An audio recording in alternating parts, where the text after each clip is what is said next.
Howdy guys, on a very cold day, 19 degrees of wind, we started out with, there's a cold floor because there's no insulation in this area, and of course there's quite a few other places, but this is where you can tell the animals used to live and tore it down.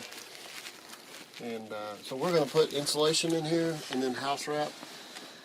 So the first thing I'm going to be doing is measuring an overall size, which shows about 6 foot by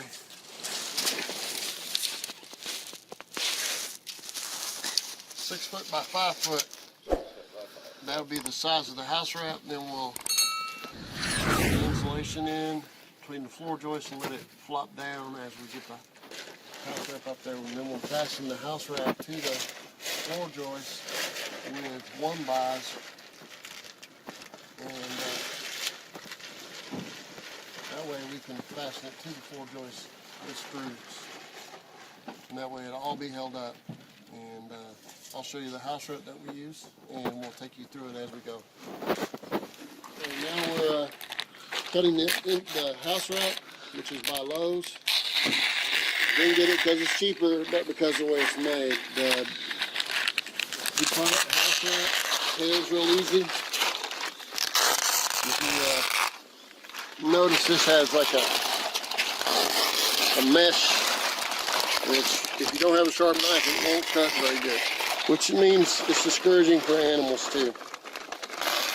Is it animal proof? No. I've seen coons, possums, and rats and mice chew through wood, and there's rumors of them down in Louisiana going into silos that are made of concrete.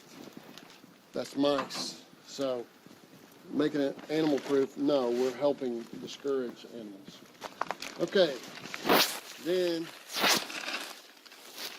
we need to open it. Okay. Well, I mean, right. Here's what I normally do. If you look on the side, and you'll see where it starts right there. Okay. See right here? Oh, yeah.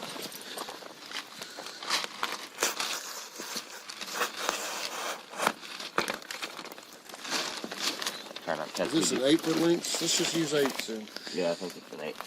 Too much insulation is okay.